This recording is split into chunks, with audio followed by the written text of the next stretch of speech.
there's that moment at the front end of all that kind of thing where you're thinking all bets are off, right? We could lose it all here. All your eggs are in one basket. You've bet the farm and then COVID comes. It would be quite understandable if every single family phoned us up and said, oh, we're going to take mum back off you, if you like, and to bring her into our own home and we'll care for her. So in the space of 4 months, we had to chop £600,000 of overheads off the business. I had to sit down with brilliant people that I dearly loved and still do love and say, we're going to have to part ways. I remember sitting at my desk and this one applicant comes bounding down the road outside with a chocolate cake in hand. And I'm thinking, oh, here we go, some weirdo. There's one overriding factor that is the absolute non-negotiable for me. If there's any indicator that this is not there, then it's a red flag we don't hire, is... Welcome, Tim, to Edinburgh Business Stories. We're excited to have you here. Can you just tell us a little bit about Brightcare? Sure. Well, I started 12 years ago. So 2010 we got going, and the company provides care at home for older people, and it's all about building local teams with local staff to support people in their own homes. So we've got around 280-ish folk on payroll, and they're distributed across 8 what we would call branches, because it works better. The local model works well for care at home. So we would consider ourselves an alternative to a care home model. You're needing some practical help to live independently, but you're maybe not either ready for a care home or you don't want to be in a care home. So Brightcare staff come in and look after you in your own house, right from 2 hours a day right through to 24 hours a day, 7 days a week, which we would call live-in care. So we've got 6 branches north of the border in Scotland, most of the main cities, and we've got 2 branches down south as well, and looking to grow and develop the company. Yeah. And Tim, obviously I've got personal experience of your business through the care that you gave to my dad and my family.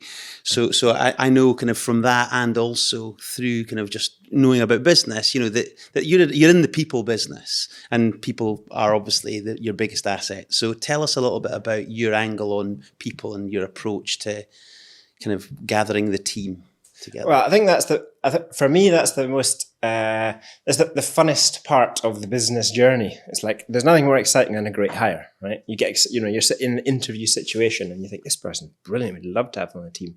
That's a very motivating experience. So you're looking for people who, there's a very much a values alignment thing. And I think the values alignment, that comes in time. I think you learn over time what kind of people that you are looking for, the type of people that you work best with, the type of people that are going to build the business with you. From a carer's perspective, because the majority of the workforce is obviously the care workforce, they are, you just need smart people, like emotional intelligence and warmth. It's like, it's never, when things go wrong in care or care arrangements don't work out, it's not because there's been a practical error, a task-related error. It's because a relationship has fallen apart. There's been a disconnect between carer and family, or a disconnect between the company and the family, or it's relational problems are the main challenge. So if you've got people who are high on understanding the complexities of human beings and relationships, then it's most likely to be a success. But there's one overriding factor that is the absolute non-negotiable for me, which is like, if there's any indicator that this is not there, then it's a red flag we don't hire, is team spirit. It's like, if you're not a team player, then you have no place in my business. Doesn't matter what product or service we would be selling. I just want to work with team players.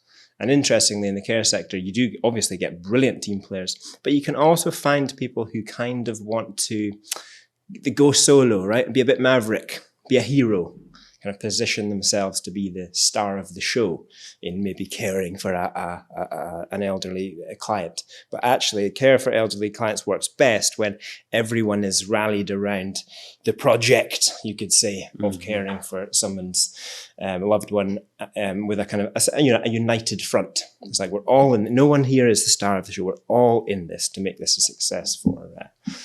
And how do you spot those traits then? So emotional intelligence and true teamwork. How do you go about doing that? Well, I mean, there's little tells, isn't there? You know, in an ordinary interview situation, like when people say, I did this, I achieved that, I achieved this, or they talk about, we did this, we did that. And, you know, that's often a good indicator. But I think we've become more intuitive over the years. I think you can get a measure of someone within sort of 30 seconds, can't you? if you think that they're cut out for it. But you know, we have a pretty robust process. It's like we have 200 applications come into the business. We might hire one, maybe half a one over 200 applications. It is finding needle in a haystack type stuff. It's really difficult to find great staff. More so now than 3 years ago, as you know. But my philosophy has always been to let the local managers make the local hiring decisions. And let them build their own teams and let them learn from their own mistakes, their own mishire mistakes. And has that always been your angle to things, to empower at a local level then? Yes. I've always been big on, maybe I'm an over delegator, you know? It's like I would always want to tilt the balance of power toward local people, the local branch. They know how to look after the local customers. They know who the right people to hire are at the right time. So I've wrestled with this back and forth because it's a multi-site business. And I think in multi-site, you're always balancing out centralized control of the product toward the kind of the local nuance of the product. But I think, yes, over 12 years of business, you have to empower at the core front. Have you got an example of a specific hire that like sticks in your head, of like a tipping point moment where you realize like, oh, there's a team spirit that's it. Like that's the key that unlocks this trait, or has team spirit just always been at like the foundation of what you've done? I think that there's one particular hire that I think changed the game for us, even for me in my own business confidence. Because when you're young in business, because I was 24 when I started, which is relatively young, and you know, you're not really very long in the tooth. You're still figuring a lot of things out. So you may tend to, unless you're like one of these sort of hyper confident people, you may tend to lean toward the imposter syndrome of, well, who would want to work for little me, right? You know, but as you progress, you get more confident in the caliber of the people that you can hire. And I remember that a hire didn't work out. She'd been with us for a while, but she'd kind of reached the ceiling of her managerial capacity, and it wasn't quite working anymore. So I had a conversation with her basically to bow out the business, and we advertised for her job. And we only got one applicant for the role. So we're thinking, oh, right, well. Anyway, I remember sitting at my desk, and this one applicant comes bounding down the road outside with a chocolate cake in hand. And I'm thinking, oh, here we go, you know, some weirdo. But anyway, this applicant was called Annie. And she was the only applicant for that job in Edinburgh at the most critical time in business, when we'd lost one of our key managers and we needed someone really, really strong to come in and I suppose fix or restore what was quite a broken or had become quite a broken, dysfunctional team. And we needed someone strong to come in. And she was like brilliant. Like she was the perfect hire at the perfect time. She came in. I knew within 30 seconds of sitting down, I thought, I can work with this woman. She's brilliant. You know, like, but I had to pretend that I was playing along. Oh, you know, we've got some other candidates to see and such like, and you know, we need to do another interview and all the rest of it. You know, pretend that the process is rigorous and thorough. But the truth was, as far as I was concerned, she was hired within 30 seconds of seeing her, which is actually it's pretty rare at that.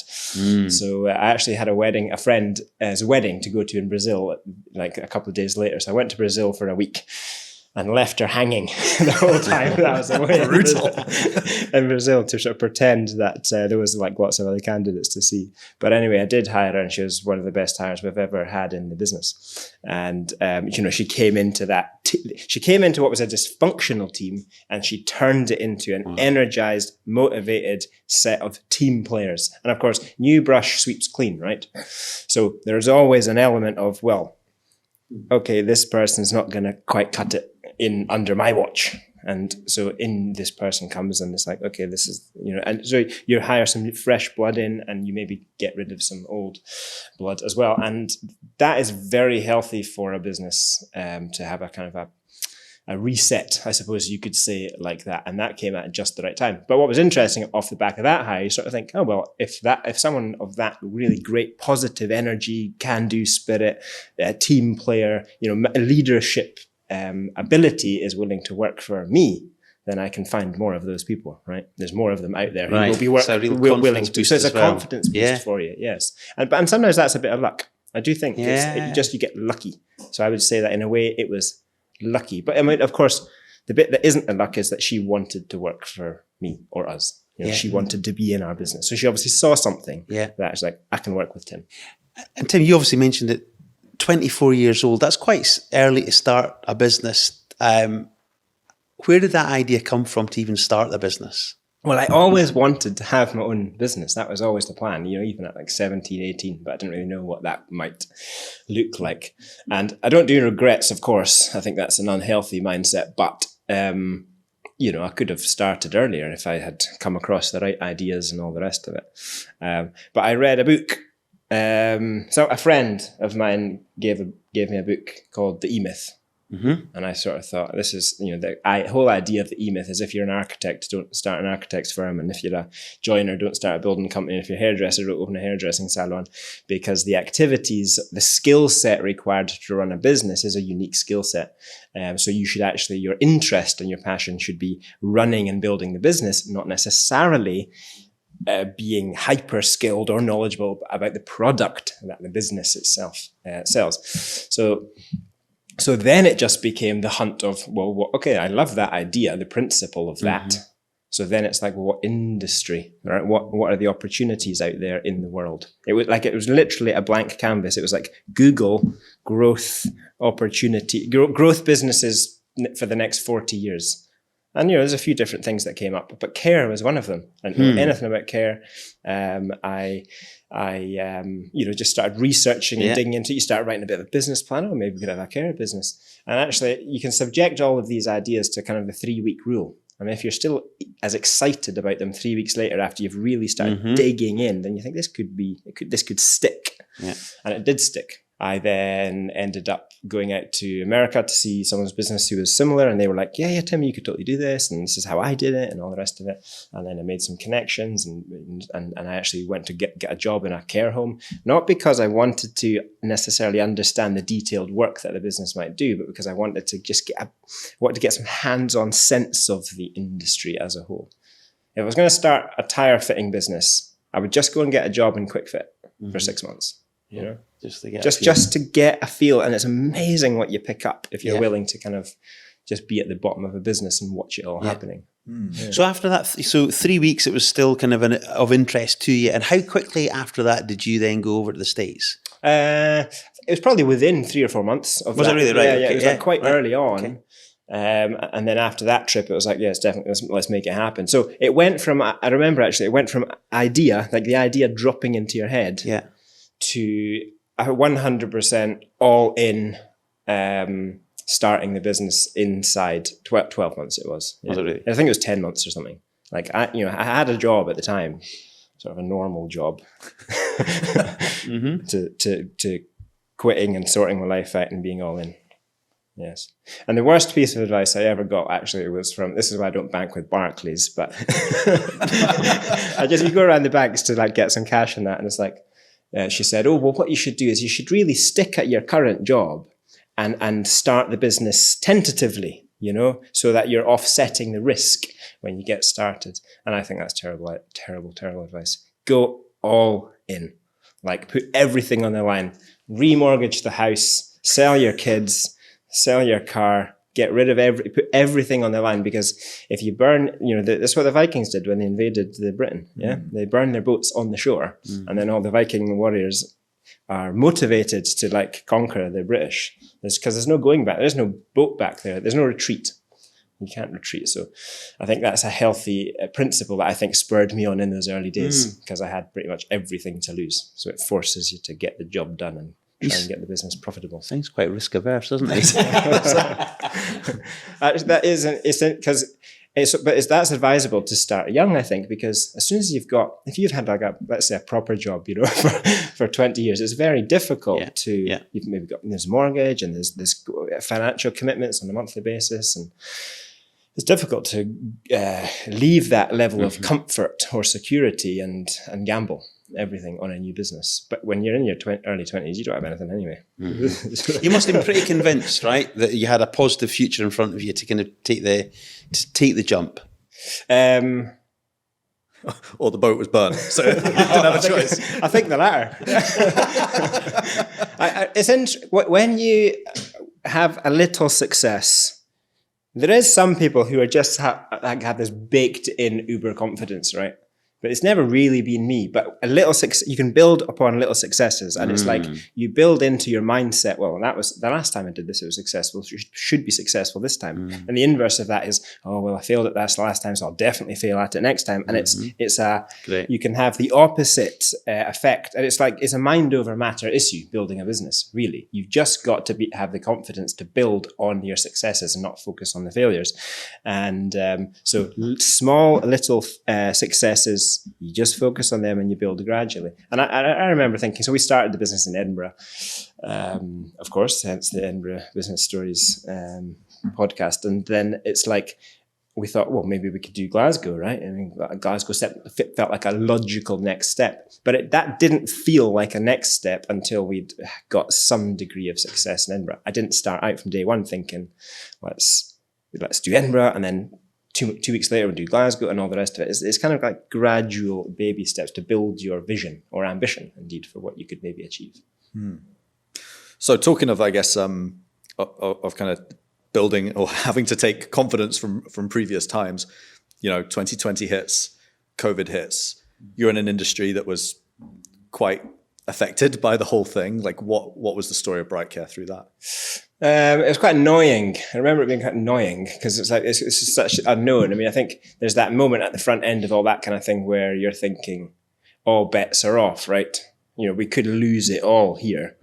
It was actually just when I made a change in 2019. We'd built the business in Scotland up to we had 8 sites in Scotland. We've now got 6.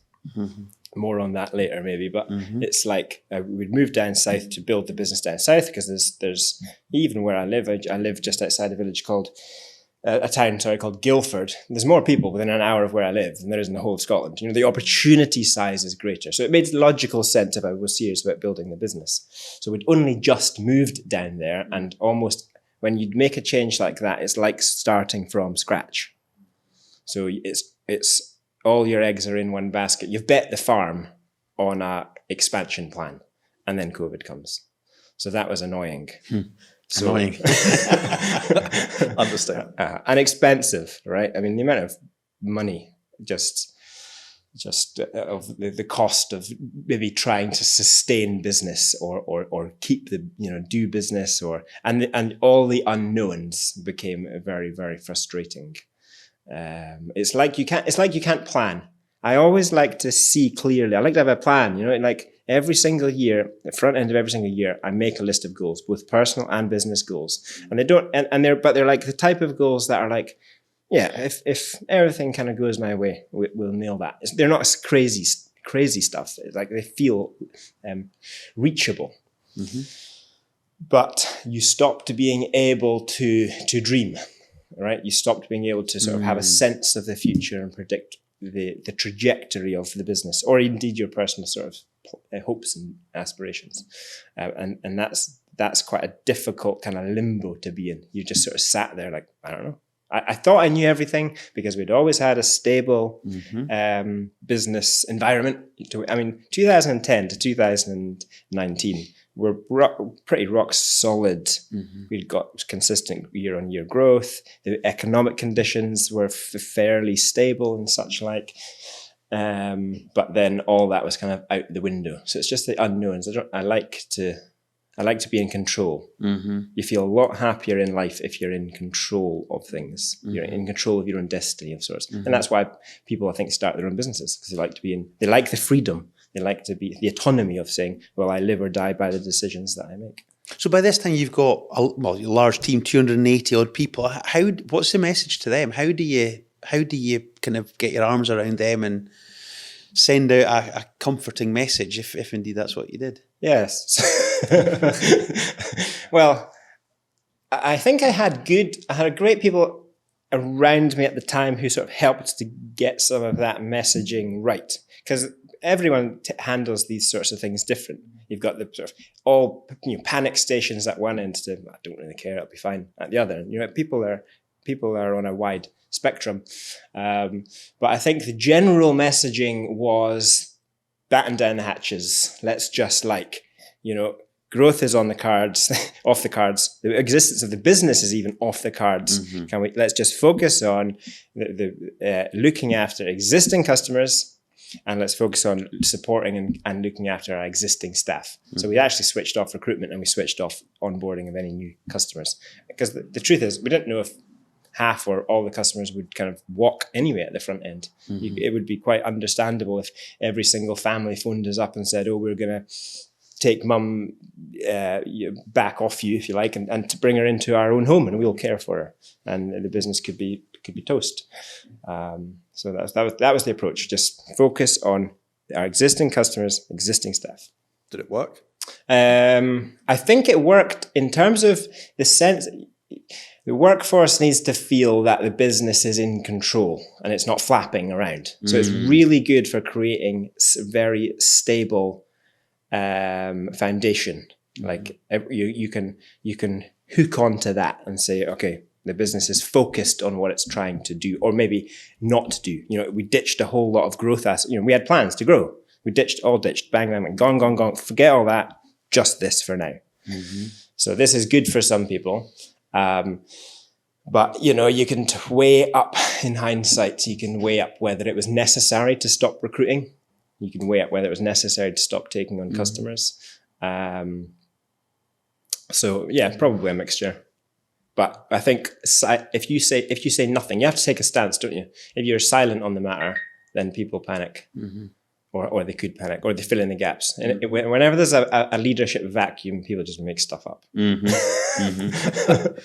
could be, they will just make stuff up unless you're absolutely crystal clear on what the story is. Yeah. And so coming out of COVID, what are the kind of the key lessons, if you like, or kind of how's the business now out the other side of it, let's say? Yeah. I would say the business pre-COVID, right? And moving to England project. The moving to England project was like, let's open we'd call them branches, right? These local operations. So I moved to England and 4 of our team moved to wholesale, moved to England, and let's pioneer this business down south. So I suppose you could say that we had powered up the business for growth just in the year or two pre-COVID. And then we weren't able to do the growth because of all of these market conditions. So that effectively meant we were too fat. We were overcooked. Our overheads, our costs of running the business were they were fine if we were on this growth trajectory. We could carry these overheads and it was great. And we had some brilliant people in the mix, but it wasn't sustainable in a world in which the business had effectively stopped growing for a period of time. So we actually had to make some quite drastic changes. So in the space of 4 months, we had to chop a £600,000 of overheads off the business. And that, of course, is redundancies, right? That is we shut the Highlands. We had a branch up in Inverness. We shut it. We had to consolidate a lot of our operations, and great people. I had to sit down with brilliant people that I dearly loved and still do love, and say, we're gonna have to part ways. And that is a very difficult, annoying conversation to have with people who that if only we could just get out the other end of this, we can keep them and build with them. Yeah.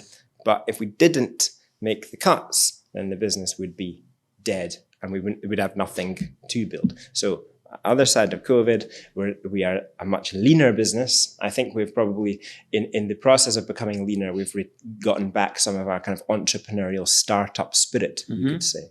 And actually, with our England expansion, we are like the whole business works as one team, but our little kind of English outpost is very much an entrepreneurial startup environment. And that is there's a different mindset, I think, that you foster inside a business when people are in that kind of lean, light on the feet, nimble, entrepreneurial startup kind of mindset, as opposed to, we are a established, robust, solid business. There's two different, I think it attracts different type of people, but it's a very healthy mindset to have a bit of a reset on a business and kind of like really cut out, you could say, cut the fat, really, really lean up. It's like being a marathon runner. Right, you look at the front, the people at the start line of a marathon. You know who's going to not make it. they've not put the work in, right? They haven't cut the fat. They haven't done the training, the hard miles. They've got a massive rucksack on. I don't know what's in there, sandwiches and stuff for the halfway point. No, it should be one Trek bar and a bottle of water, and that's it. And then get the job done. And it should be trainers, shorts, t-shirt. There shouldn't be any jumpers and trousers and some kind of like Mickey Mouse costume. It's just, you need to travel light in business, I think, to be successful, especially in what I would like to call the new world, or Bright Care Take Two even. I think there's a 10-year cycle in business. I think so. Bright Care is in its second 10-year cycle, and it feels like a different business in a really, in a really healthy way, in a fun way, exciting kind of way. And we're going to come on to some quick fire questions as well. But before that, you at the start you said that you looked at Google and 40 years out, kind of what are the growth opportunities? So if this is the second of that 10-year chunks, what does the future look like for Bright Care? So Bright Care is happiest when it's growing. It's definitely, you find that good people will leave you if the company is stagnating. Yeah. Because great people, they always need to improve themselves. They're looking to develop and learn and grow. So if they can't see that there's an opportunity into the future for them within the business, then they kind of weigh up their options and look around elsewhere. So our model of growth is, and I'm really convinced, because I've wrestled with whether the model of growth involves tech, trendy tech infrastructure, but actually it doesn't. We're very people, of course we have to use tech tools, right? And we're very digitally enabled.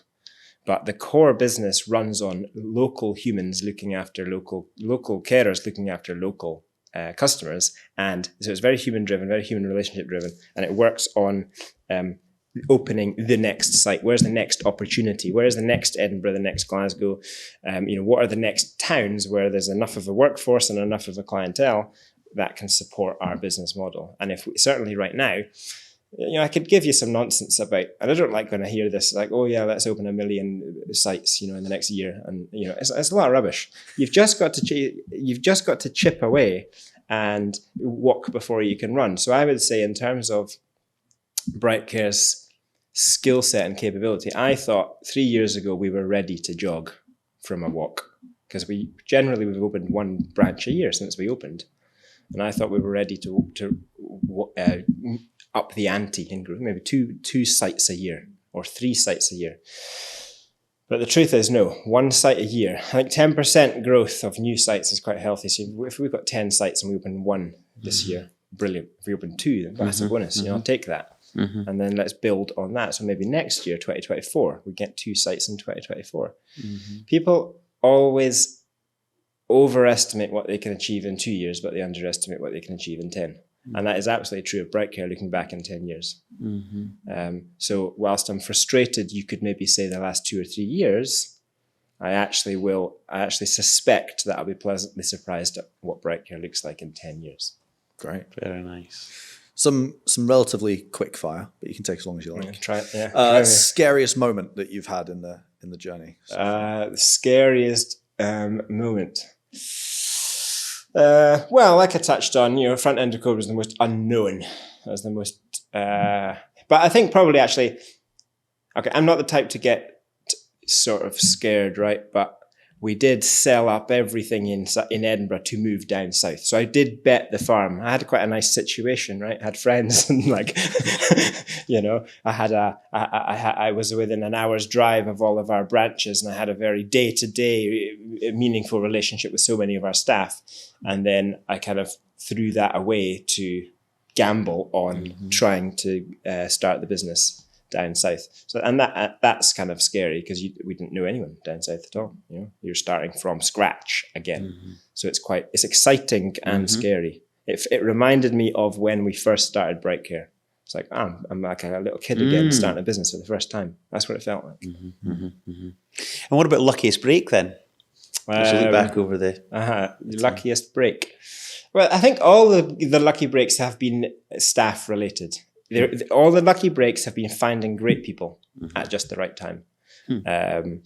And some of it is luck, as you know, that is the real thing, a real phenomenon. Sometimes you're just lucky. Some people are really, really lucky, and some people are really, really unlucky. But the better you get, I think, in your business skills and your leadership skills, the luckier, I suppose, you get really. So there would be certainly a dozen or so key people that we've hired over the years that I think have made a significant contribution to sort of taking Bright Care to the next level. I've enjoyed, when moving to England, I was connected with two people who have been really great for us. Like I feel very blessed that they're on the team. I was looking for a new sort of chairman mentor type person, and a chap came on board called Nick Candler, who was he was chief operating officer of Pret, which is a multi-site sandwich shop. And actually, him and his cronies, they built Pret. Pret used to be a London-centric sandwich shop. And over the space of 10 years, they just went bang like that. But what they did is actually they figured out how to execute on multi-site. That was the real knowledge that they picked up over those years. And Nick's been good for me because he's very disciplined and very focused. Entrepreneurs love to chase silvery things. It's like the next shiny thing. They just chase after it. And if you chase after two rabbits, you lose them both. And so he's very good at bringing you back to what is the core business all about. Codify the learnings on every single site. Every time you make a mistake, what was the learning? And codify it so you can get the next site even better, even better, even better. So, but that's a find, if you like, a relationship, a professional relationship that I wouldn't have come across if I didn't move down south. And then there's another chap who works with us in a financial capacity, whose understanding of the data and the analytics around the business has been a real game changer for us. I think historically, the business has been like, it's like sort of finger to the wind, intuition, building the business, sort of just roll with momentum, I think, actually. But when momentum stops because of market factors that are somewhat out of your control, you actually need to apply hard data to figure out where the opportunities lie. You can't just rely on finger to the wind intuition anymore, which maybe I had historically lied on. So Andy Smith, who's come on board in that kind of finance data analysis role, has been a really great win for the business. Yeah, great. Like toughest moment or decision you've had to make in the journey? Definitely the cost cutting process that we did in 2019, no doubt. And we really, really, and I learned a lot from that.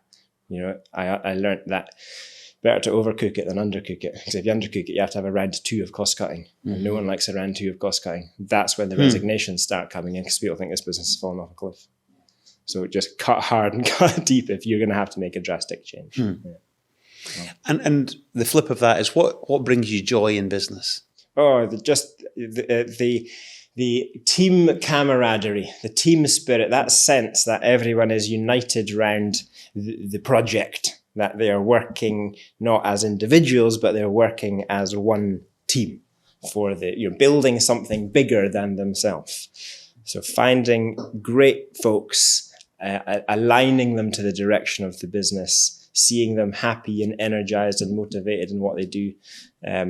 It's like you want people who love what they do, They love their job, love their work. They love who they do it with. So they have a great relationship with their colleagues, but they love the company. They believe in the company and what it stands for. And if you get those three things in abundance with an employee in the business, then you're really smashing it. That's really exciting to see. Yeah. Great. We've said at the start, didn't we, about this being a people business, and it's no surprise to hear that that's where you get the joys from the people, right? So yeah. Sorry, you were going to say. So we ask every guest this just to kind of top it all off. What's your guiding principle in business? Guiding principle.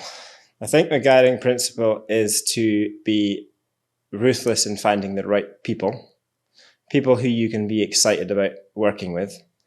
There's, let's say, 3 C's, right? This is not my idea, but I pinched it from somebody. But if you want to find a match, find people with the right character, the right competence, and the right chemistry in that order. And if you've got someone who's not quite the right fit for the organization, then or they're not meeting your expectations of them, then don't shy away from the honest conversation. I think that if you get that bit right, that's nice, because all business problems are people problems, really. Yeah, it's who, not how. It's like most people who are the right people for the business will figure out all the problems and challenges of the business by themselves, unless they are the problem, in which case you, the leader, has to step in and sort that out. But I would also say my sort of second principle, particularly, and this is relevant to the kind of entrepreneurial spirit, is you have to be really, really focused. Ruthlessly disciplined and focused. Jim Collins talks about the 20-mile march in one of his books, this idea that it doesn't matter what the weather conditions are like, you get out of bed and you march 20 miles every single day, with a clear sense of focus and direction and purpose, rather than being sort of scatterbrained around what your strategy is or what you're looking to achieve. And just do it every single day. I think it's very easy for business owners to get distracted and chase the new thing. And actually, I think very few problems in business are about actually finding anything new. I think they're actually just about getting better at what you're honing and refining what you're already doing and delivering it better than anybody else. Great. Very nice. Tim, it's been amazing to have you on. Thank you for, while you're in Scotland, popping in and chatting with us. And good luck with Bright Care in the future. Thanks very much, guys. It was great to speak to you.